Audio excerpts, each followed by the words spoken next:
Okay, it's November 12th, about 3 p.m. Sun is getting low in the sky, but continuing our track of just really nice weather. And I'm walking by an allotment right now, and I've realized there's still loads of really good raspberries left. So I've been kind of taking a few here and there, and I've noticed that unlike blackberries, they seem to get even better when they sit around. So I've got some primo raspberries in this walk I might eat on the way back. Anyway, for today, I am interviewing Elaine McNish, and Elaine works for Move Consulting, but she has been working in the area of physical activity for about 35 years now. And as you'll hear from our conversation, she's really worked at every level. She started off with a sports conditioning background, sports science background. She worked as a personal trainer, and right away she kind of had her foot uh, in two different spaces. So she worked as a personal trainer, but then very quickly got working with councils and local authorities. And she did some work, well, for all kinds of organizations. She worked with Macmillan on cancer research. She's worked for NICE, NICE, on exercise referral. Um, she worked in other various organizations, different governments. She's worked with the Welsh government, the English government. She does work in Scotland, really work all over. And I think what you'll get from this conversation is that she just has a really great perspective, having been thinking about physical activity for such a long time from so many different angles. You can really learn a lot from her. She's got a really sort of big picture view.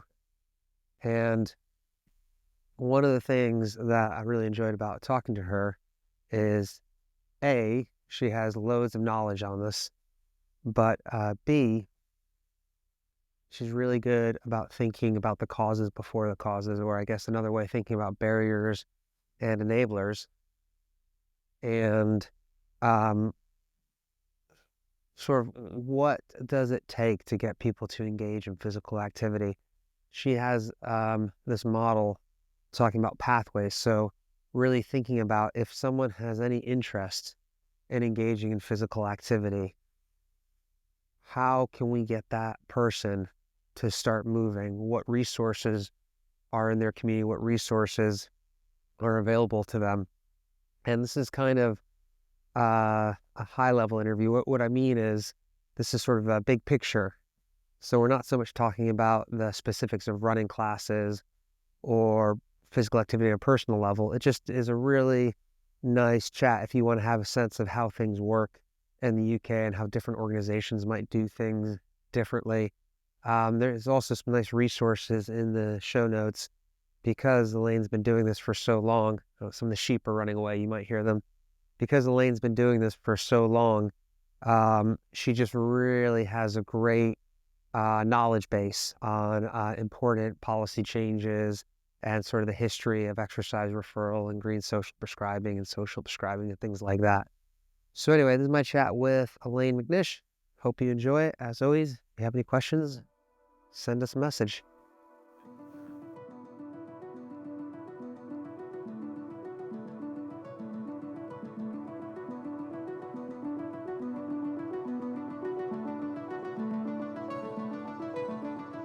How to stand on shifting sand. How to bend but stay intact. Elaine and I actually met in person a few months ago where she came to visit us, and we had a really nice walk around our Wild Strong up in Kings Barnes. And it just struck me that she is someone who really, really knows a lot about the topic of physical activity, health promotion, working with communities, exercise referral. And I think you'll get a sense from this conversation that she has lots of experience. She's been doing this for a while. And if you look over her CV or just her profile on LinkedIn, you'll realize she's worn lots of hats and worked in lots of different organizations. So I don't always start off with a biography, but I thought with Elaine today, it'd be really nice to kind of talk a bit about her career, where she started, and then we can talk about what she's been working on now. So Elaine? welcome. Thank you very much for coming. Oh, thank you for inviting me. And yes, we had a lovely, lovely wander around that beautiful estate up in, well, over in Fife, because I'm in Edinburgh. So yeah, it's really good to chat with you again. Yeah, I remember it was a really nice day. It was a really beautiful sunny day, and I don't know how things have been with you in Edinburgh, but for us, our autumn has been amazing. We've just had about 3 weeks of just beautiful sunny days. I know that's not everyone in the UK is experiencing that. How's the weather been out in Edinburgh? Yeah, it's not bad actually. We haven't had a lot of rain for the past few weeks, which is it's fairly good, and it's Eh, fairly mild for this time of year, I I, think. So yeah, making the most of it while we can, really. yeah, that's it. It'll be interesting to see if we get the storm seasons. Um, yeah, so I just really wanted to start at the beginning. Like I said, you do a lot of things now, and you've worked with policy, and you've worked at a Oh, governmental level. But when you started, actually at the beginning, you were focusing on coaching and I guess personal training up to a point. Is that right? yeah, I mean, my first foray into this was I did a sports science degree, and now it's that long ago that Liverpool was a polytechnic. It wasn't the John Moores University it is Yeah. now.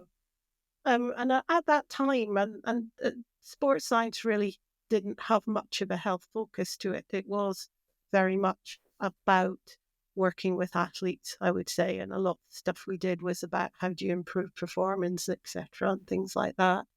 And then I left there like every other student does, and went into a gym to start off with in London, and then realised that all the stuff that I'd learned was all great, but then you have to then interpret it and make it accessible to people Yes. and for people to understand it. So that was my first big learning was long words don't work in gyms really. Yeah. And so it was really trying to understand that. And then from there, I sort of I moved into working. I had one foot in, it was a really unusual position. And in actual fact, quite visionary when I think about it, because we need more of these types of posts now, and we're beginning to see them.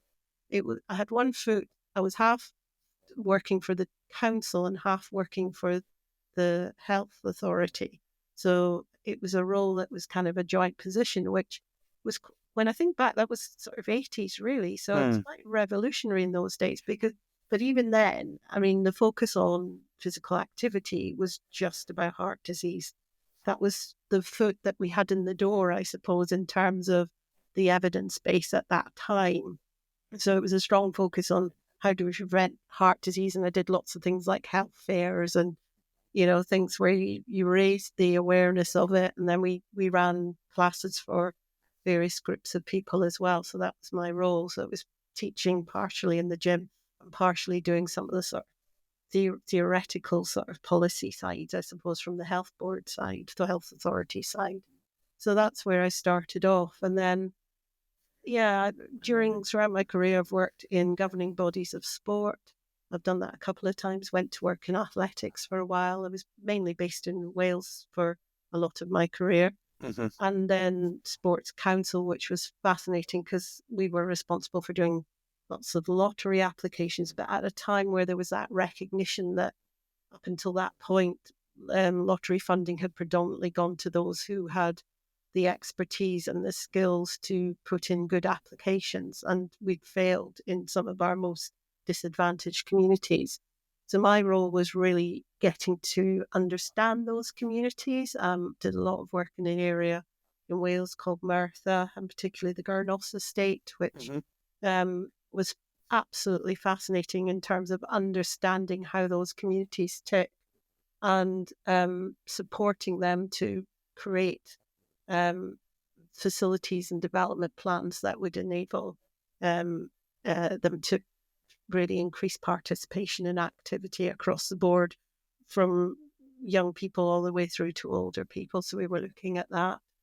And then laterally moved into probably more moving into the health camp with working for Macmillan, where I was responsible for looking at their physical activity program and spreading that out across the country, and particularly I then sort of moved more into the Celtic nations as I was doing a maternity cover and the person came back.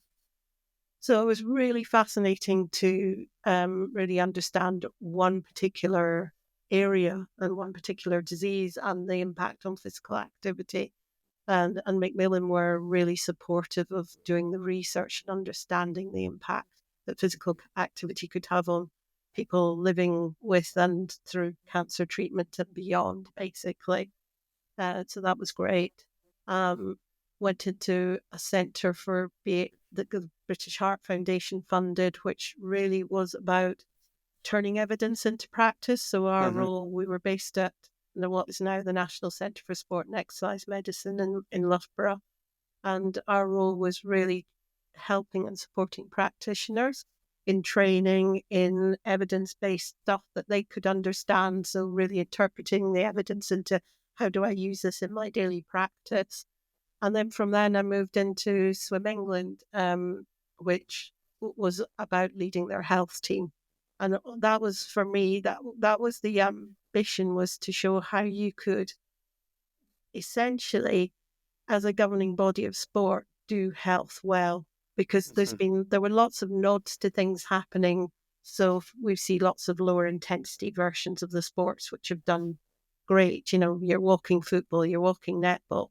Right. But I was wanting to take a more whole systems approach. So how do you understand how you get somebody into a pool in the first place? Yep. Then how do you make it as accessible while they're in there? And then how do you get the opportunity right? So what we called our three frontiers within swimming, that really understanding the whole system and the customer experience to make it as accessible and as much fun and tailored to people with health conditions. So that's what we were looking at. We were lucky enough to win a couple of awards from the Royal Society of Public Health, including the Minister's Award, latterly. So it was great to see that was recognised. And then at that point, I moved on to setting up the company that I have with my colleague Craig Blaine, Move Consulting, and it was really a sort of decision to. We've got all this learning and knowledge collectively. Craig had worked looking at health as well for UK coaching. And it was like, how do we recognise there were still some real challenges out there, particularly around pathways, exercise referral, etc. And that started. So I forgot to mention I'd worked for the Welsh Government as well, advising on policy around physical activity. And during that time, we'd set up the National Exercise Referral Scheme in Wales. And Craig and I both were like, we recognised that there was some good practice out there, but it wasn't being spread. There were still some real challenges in the system.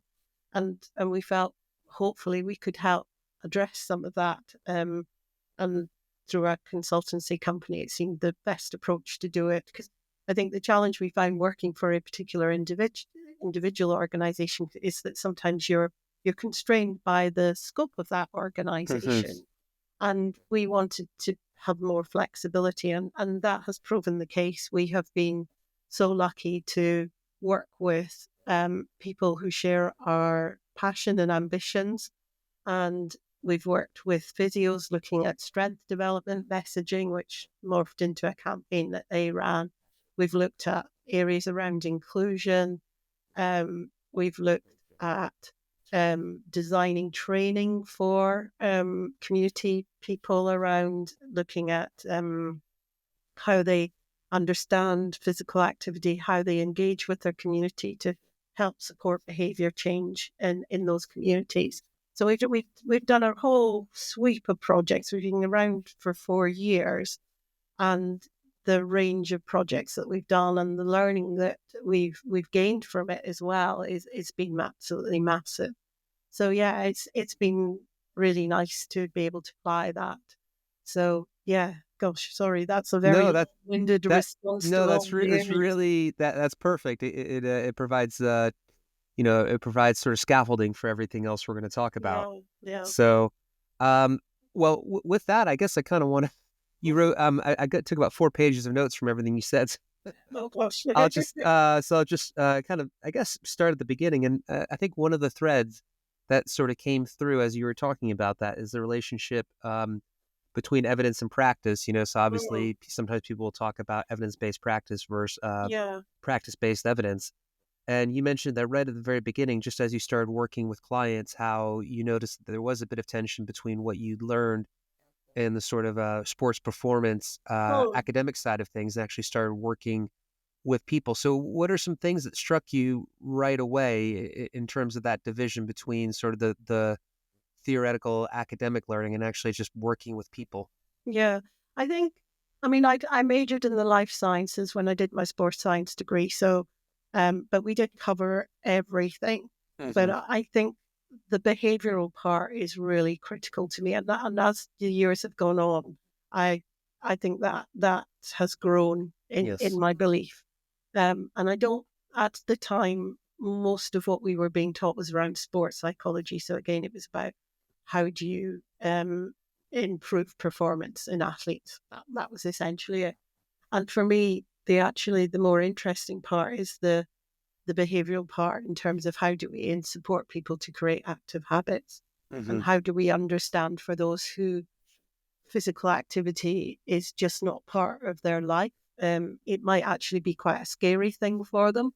I mean, I remember I used to come at it was really interesting. Over the years, I've taught people within that gym environment, and some of the word that always makes me laugh is people come in and say, so what are you going to do to me today? Yes. Yeah. And I go, well, technically I'm not going to do anything to we're going to, hopefully you're going to go our way and having enjoyed the experience. Now they must have done or they wouldn't come back, but the way we talk about physical Yes. activity, and I still hear it in the classes I attend myself, is that somehow going to give somebody is in control of their experience. That's the first thing we hear. So it's somebody else leading that and doing it. And even instructors use terminology themselves like burning and, all that old stuff Yep. we used to hear. And in terms of, really pushing people hard, and that it isn't somehow going to be a nice experience for them. So, we still hear that terminology being used.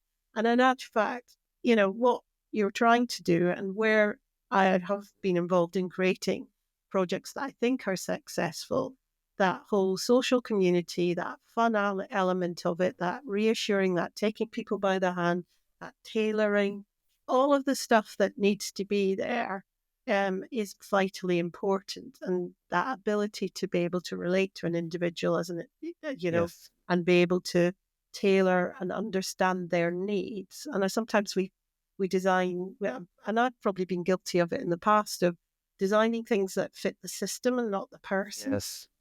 So all of that is really important, that we understand people's needs and we really pull that into the work that we do.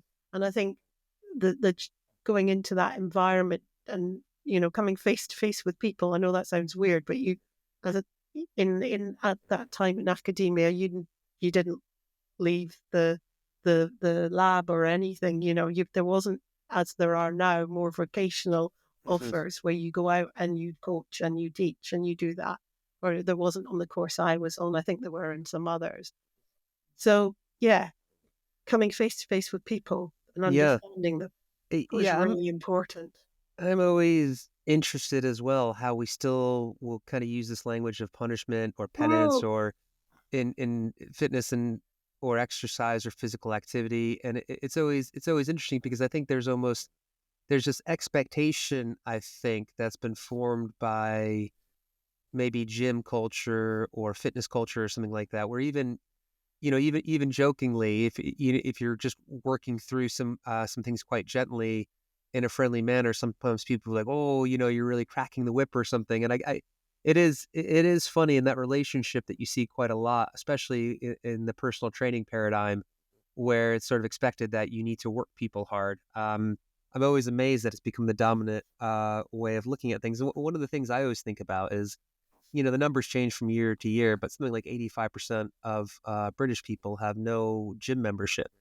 But so much of how we think of physical activity is sort of colored by the 15% of people who do actively go to gyms in some capacity. yeah, And yeah, there's this kind of survivorship bias where, people go because they like to be pushed or they like the challenge whatever it is that they self-report. And then you think, well, that's great, but how do we get people, as you said, how do you get people through the door? What about all the series of steps and Yeah. conversations people have to have with themselves before they feel like they're ready to even engage with physical activity? Yeah. And I think, I mean, it's interesting around what those facilities offer, Mm. because we tend to divide people up. Like, Yes. so we have the gentle exercise classes, Yep. and we have exercise referral as a tailored program situation. And then we have your classes, which, I mean, take for example, I've got a number of health conditions that, so my ability and what I can do, I know my body, and so I know what it's capable of, and I do push it, but I push it in my own way. Right. Well, I can turn up for I joined a new gym facility or series of facilities across the city, and I've been picking and choosing, and I've been finding the classes that are right for me. But in that, there were some that were definitely not right for me, and but it's really hard to know from descriptions of these classes what they're going to entail. Right. And in fact, that's something that we're looking at the moment. And there's some projects going on with open data, looking at how do you actually describe classes for people so they know that Oh, it's that's right interesting. for them. Yeah. Because actually, you get the gentle exercise and then you get everything else. And the bit that's missing is that bit in between. Whereas if you've been through exercise referral, so you've gained a level of ability, fitness, skill, confidence, hopefully by the end of it.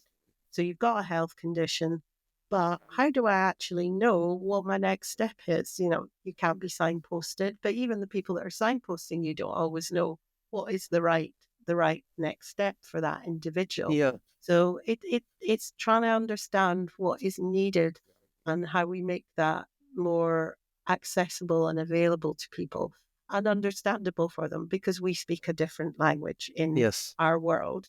And what is body pump? I mean, Yeah. is that where you're blowing up the gym ball? I mean, what is it? It's a terminology that is utilized, but if you've never come into that world, you don't know No. what it is.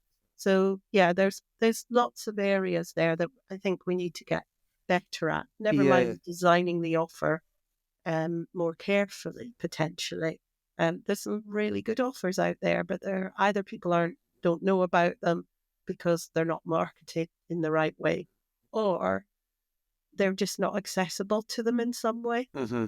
So we did a lot of work when I was working at swimming. Our first foray into this was dementia-friendly swimming, and we learned a heck of a lot from that whole process, because my logic was, if you can get it right for people with dementia, you can probably get it right for Right. everyone else, because some of the barriers that they face are so great. So it's things about the design and the even little things about how on earth does somebody negotiate your car parking facilities, particularly when you have to maybe you get free parking, but you have to take a ticket and you have to do this, you have to Yep. do that. When they come through the building, do they know where they're going? Does the person at the front desk have a clear understanding of what offer is right for you? Things like that are important. And then when you get into the offer, does that person understand your needs? Have they got a really good understanding of that? So, there's little steps along the journey that we need to consider. And they start even before somebody walks through the door. Are we Hmm. marketing it in the right way? Are we selling the benefits and the fact that that's a social experience for somebody, and they'll meet people like themselves, and they'll all, that it is the right offer for them, so that they know that that is going to be a good experience for them, and that is something that they want to, and often are quite fearful of. They're comfortable with making the decision that they're able to, it's the right offer and it'll be the right thing for them, and that it will be something they will enjoy. Um, yeah, that's really interesting. I had a few other questions I wanted to ask you, but I think since we're on this thread, I'll go back and I'll talk about them later. Mm. Because one of the things I always think about as well, whether in the context of public health or in what we do at Wildstrong, is I'm always thinking about, what are the barriers and what are the enablers. Um, and, you can get a certain sense from just self-reporting, but obviously if you don't have a systematic way of doing that, and obviously you don't know, you can't talk to the people who don't show up, or the people who you weren't able to,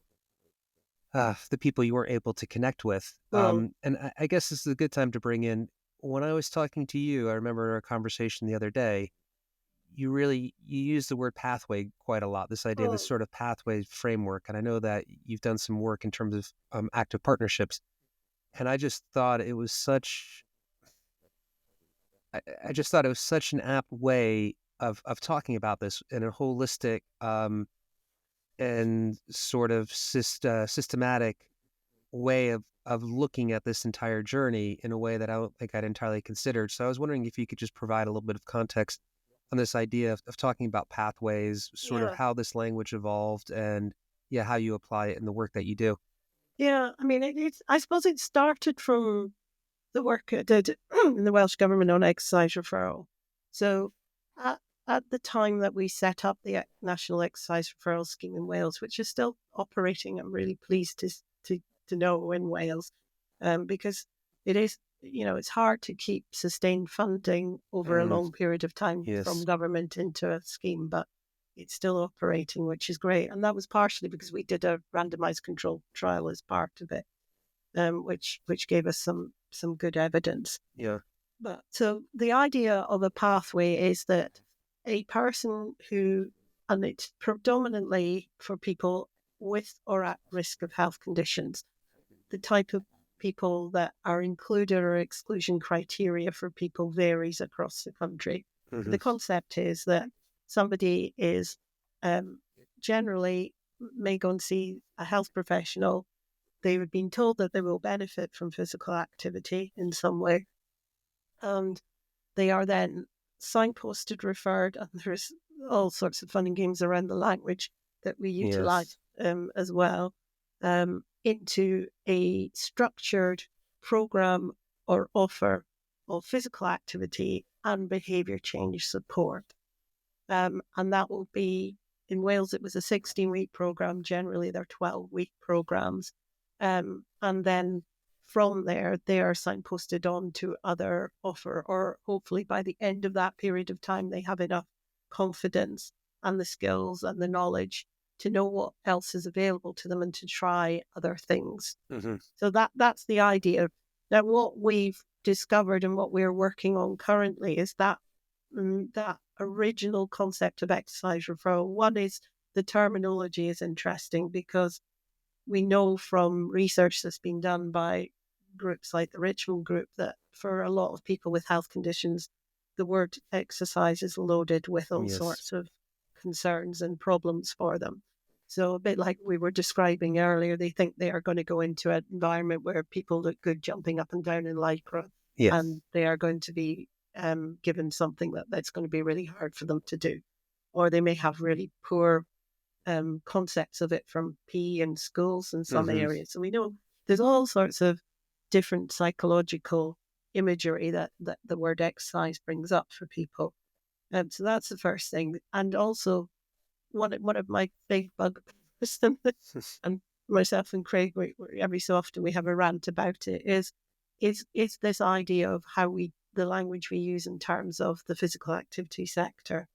So quite a long time, fairly long time ago, there was a wonderful guy, Len Atmond, and myself sat down and we were having a conversation about the language that is used. And I've been in this position myself. We hear the term sport and physical activity used all the time.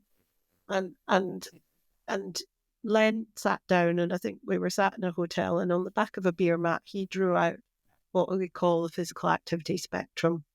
And that was just at the time I was writing one of the strategies for sport and physical activity. See, I even use the terminology Yeah. because we have a minister for sport. We have all government strategies use the term sport and physical Yes. activity. And similarly, there was work going on the chief medical officer's guidance.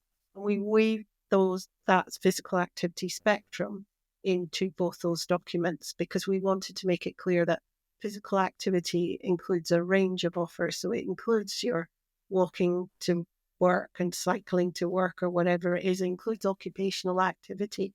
It includes recreational walking. It includes play. It includes sport. It's definitely there, and it's a good part of it. It includes exercise. So we need to really move away. And we were seeing that this concept of exercise referral was actually offering a broader based offer than just exercise. Yes. So we've heard the term, we then started to see the term physical activity referral coming into play. And that's used very much in Scotland in particular, because they have standards for that and how that operates as well. So we have that terminology occurring. Then the second thing that occurred recently, or 2 years ago, was the publication of the consensus statement on risk, which basically was saying that apart from a few considerations, for people living with health conditions, the risk of doing nothing is massively greater than the risk of being active. And we need to really think about how we encourage people and don't put barriers in people's place to participating in activity. And there's been a piece of work looking at that, an ongoing piece of work around the idea of how we screen people into activity as well. So we need to consider all of that. And then the other thing we were hearing was that the traditional exercise referral offer, physical activity referral offer, is very focused on generally delivered by through leisure centres. Because of the requirements, they have to be specially trained. And yet we had this in England, we had this We're Undefeatable campaign, which had just started off the back of the consensus statement saying, just go out and do something, go and do something. So we've got this mismatch of stuff going on. And we also heard that people didn't always want to do gym and circuit classes. So really we needed to expand that offer out. We needed to think about what other community assets are out there that we can support people towards that, and they get the right level of support. We need to continue with that concept of behaviour change support as well, and how do we weave that in? So that by the end of it, you create people who have the skills, confidence, abilities to be active in a way that works for them. And that's ultimately what we're trying to do. We're looking at how do you create the right circumstances, the right structures, so that anybody could either go to their health professional or, if they want, self-refer into a supported structure of activity and behaviour change that enables them to go on to develop an activity habit, essentially. So that's kind of where we're at, and that's the project we're working on at the moment.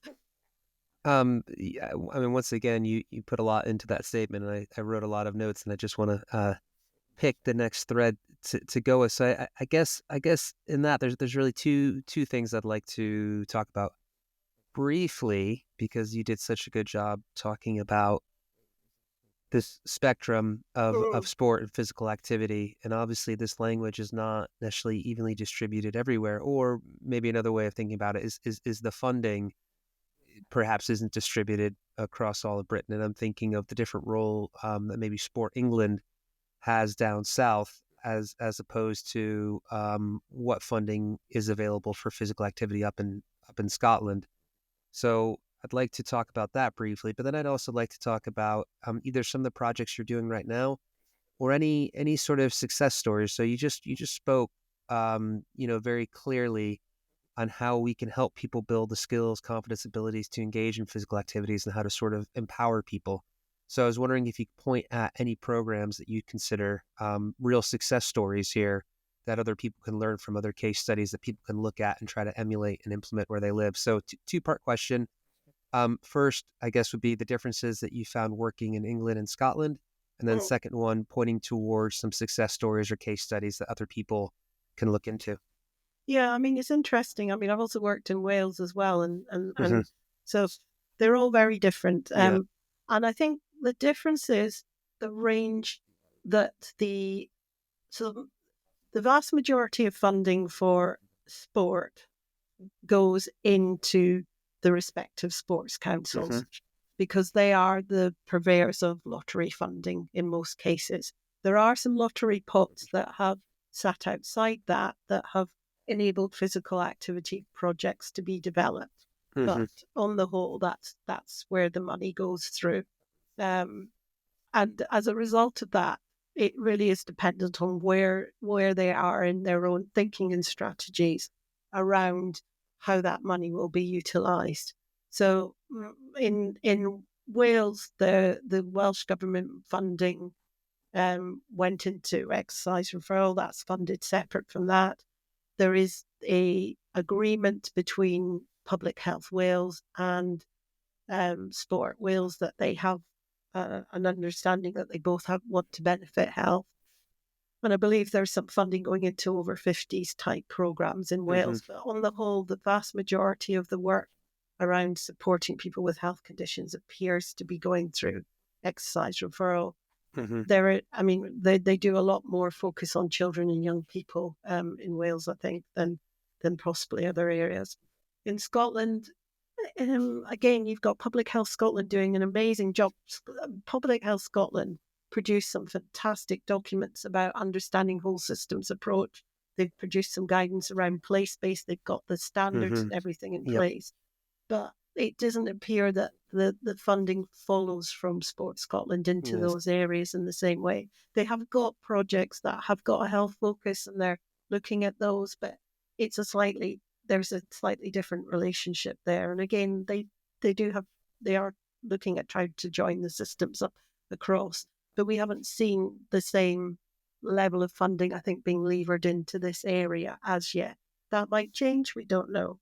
And in England, Sport England made the decision to put in a specific health team. So they have a health team.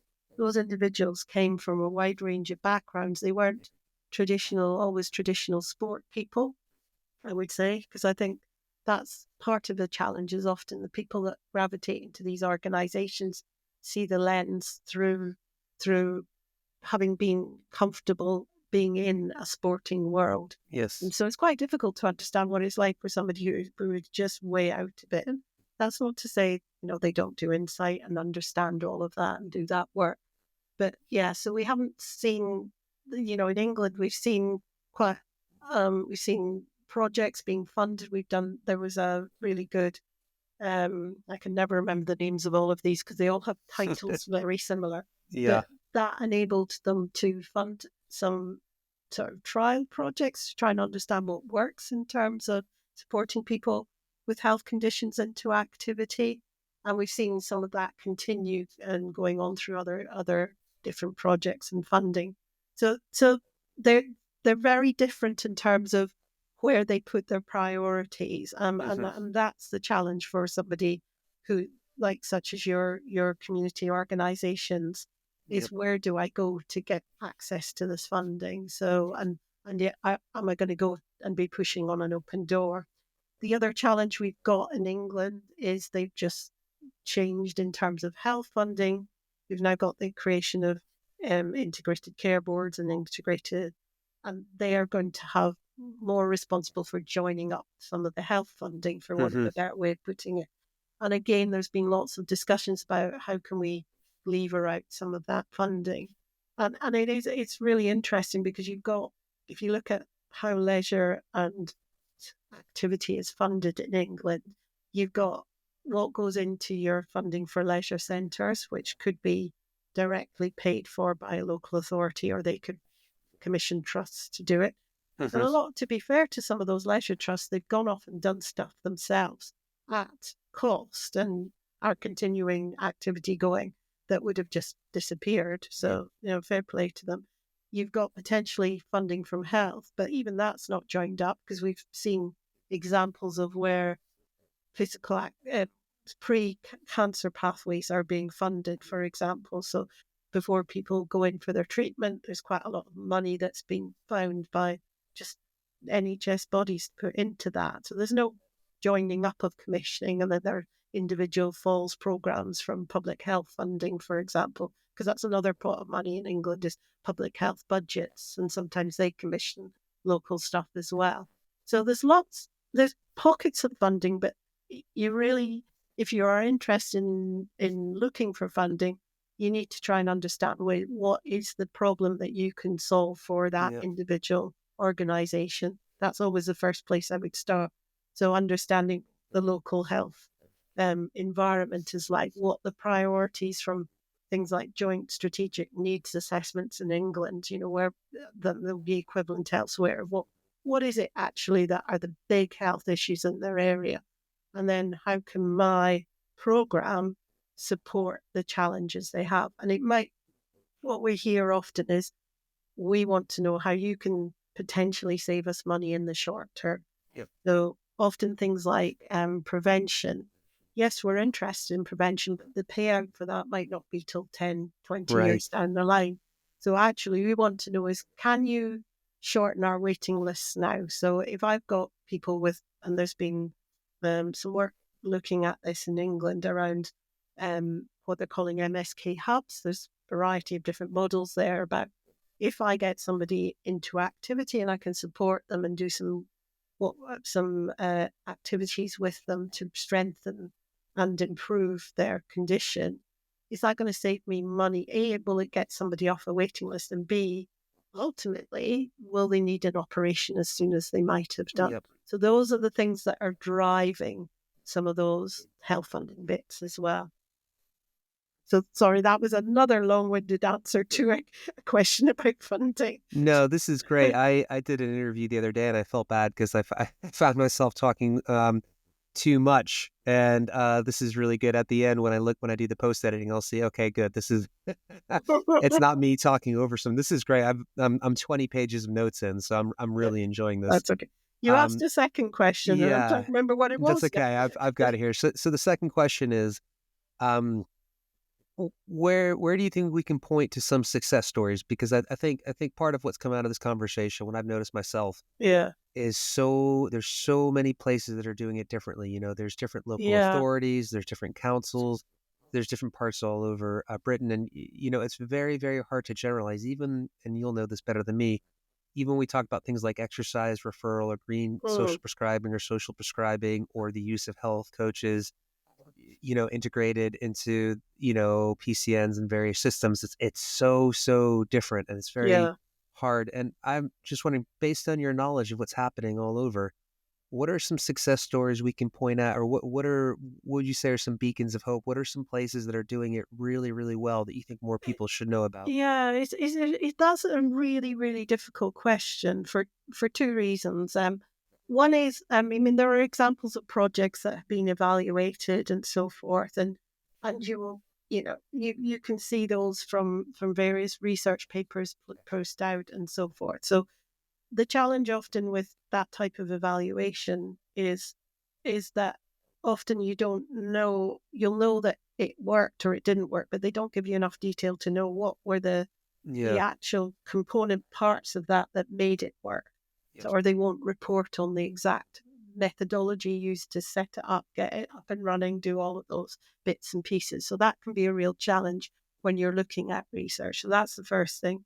The second thing is, I suppose it depends as, what do you mean by success? But often people embark on this and they don't start with the end in mind. And so the first thing we always say to people is, what would success look like for you?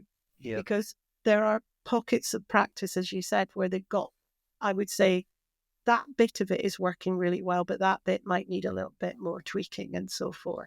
So it kind of depends what you're looking at. In fact, we're just discussing this as part of the development of the Pathway project, because we've heard lots of really good stories where people are doing bits of our ambition for what a whole pathway would look like really, really well. So some people have managed to join up services in an area in a great way. Some people have looked at how they amalgamate their data collection processes, for example. Some people have thought about how they, where social prescribing might sit in terms of signposting and referral. So there's lots of bits of practice out there. And that's what we're hoping the document we will produce will shine a light on those, but then try and say, well, actually, here is how it all aligns, and here is how you could take that bit of practice, and then create this integrated pathway, because there are few places doing fully integrated pathways.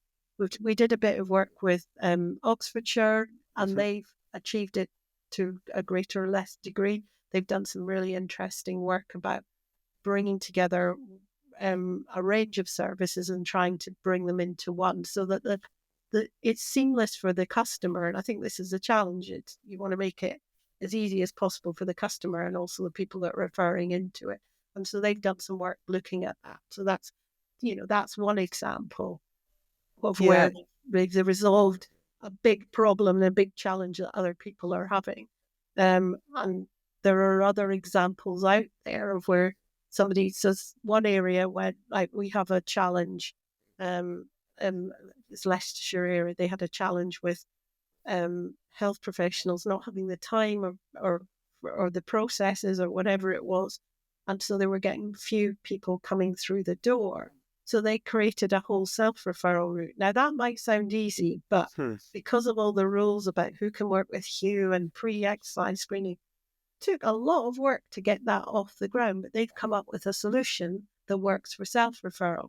So they're getting a lot more people coming through the door. So it's picking off these little issues. And that's the first thing we did was, what are the challenges that you are facing? And we had about 150 different things that people are going, well, this is a bit I'm grappling with.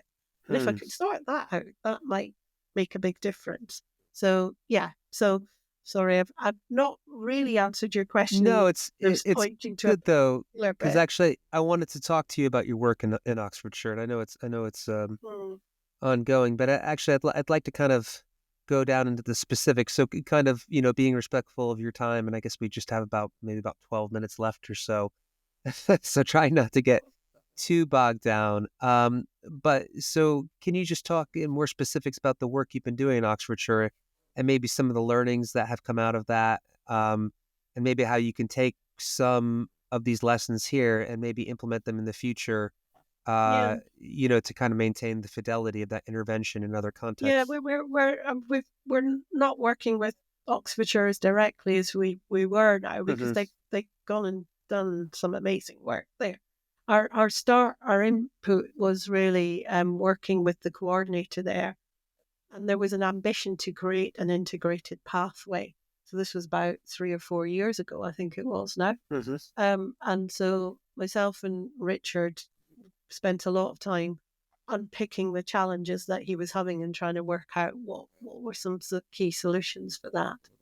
And then another core part of that was, well, how do we make one of the big challenges was the fact that he had short term funding. Mm. So we then started to unpick what do we need to make the business case to enable funding to be secured for a longer term period of time.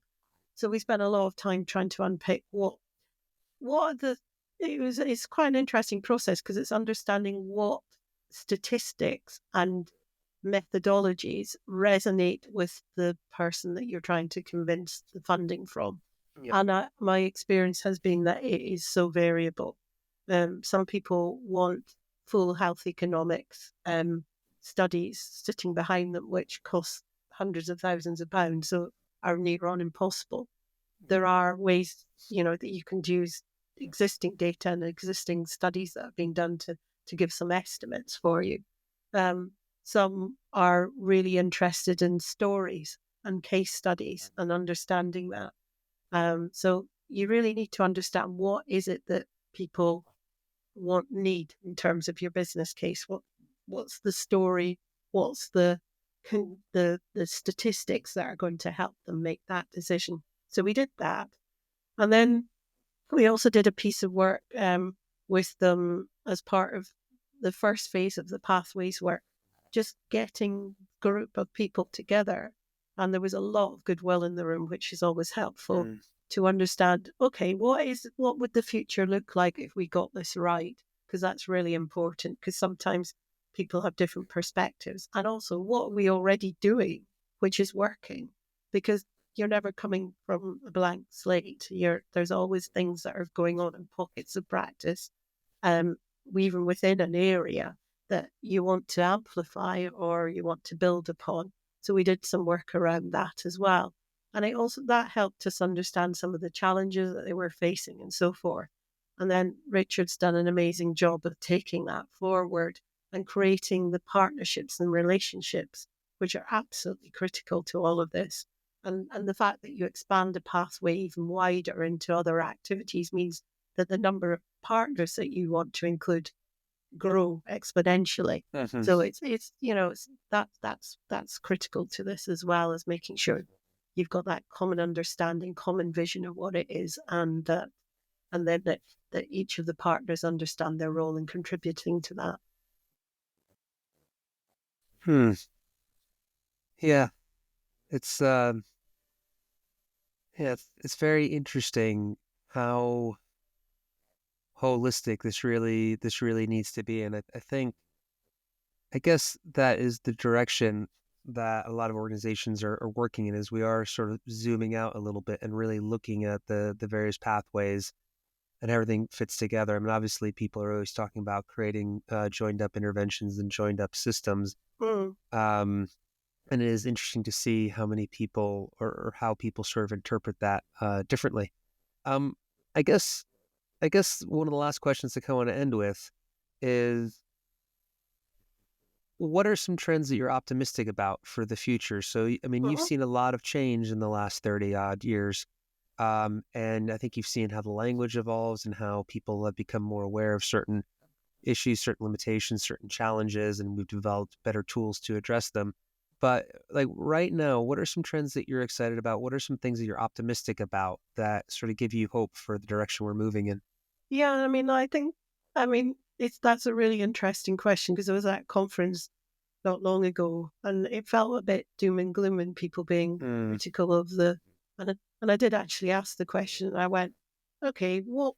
I asked that very question because yeah. from my perspective, I mean, I've been in the physical activity sector, if we want to call it that, for 35 years plus, something like that. That's a bit Hmm. scary, isn't it? And I rounded it down to 30 when I said it. yeah, But no. yeah, 35 plus. And then if you think back to what I said earlier, when I first arrived, the only game in town around physical activity was its impact on heart disease. Yep. That was all the only evidence was out there. So if we start from there, the evidence base is massively changed since there. Yes. And the impact on physical activity has on lots of diseases. And really interesting, there's a piece of work that a colleague has been looking at, NICE guidance. Physical activity is written in, although it's hidden in some places, into almost 100 NICE guidance. Well, So we know that physical activity has an impact on health, well-being. That evidence has been made. We're slowly hearing people believing that evidence, because the other challenge we had when I worked in exercise referral was health professionals weren't really convinced yep. about that evidence initially. But now, with the work that Moving Medicine have done, the faculties have done, the work that PAC has done, Physical Activity Community Champions has done, they are really turning the tail on that. So we're now hearing health professionals really beginning to understand that narrative. So that is fantastic, because we didn't have that before. Um, we've got the work around risk occurring, and this idea that we want to move away from the concept of activity as being dangerous, which again is something which is just great to hear. Yep. And that idea that health professionals are agreeing with that as well. They're leading some of that discussion is amazing. So again, let's move away from exercise being a risky business. It's not a risky business. Let's Yep. actually recognize that that the doing nothing is far more risky. So we're Yes. hearing that.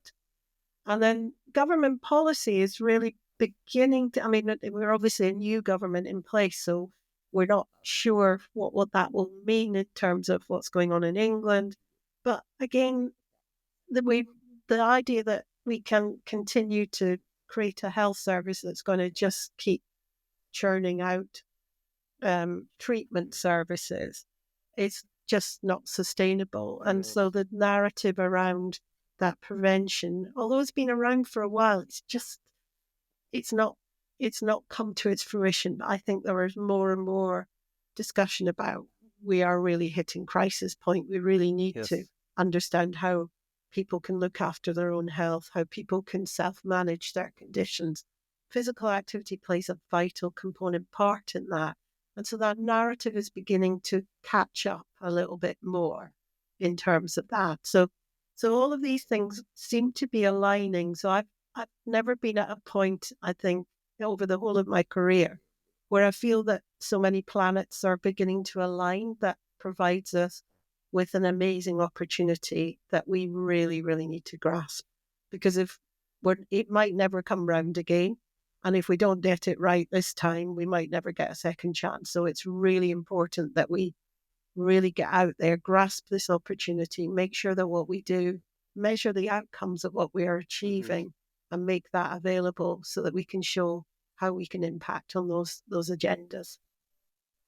Yeah, I'm with you on that. I do feel like even in just the last few years, I've heard the conversation shift so much where there's so many disparate ideas about physical activity that maybe weren't legible or maybe weren't visible to certain people. But I feel like whether it's because of COVID or budget constraints or whatever, I think it's really illuminated the benefits of integrated physical activity.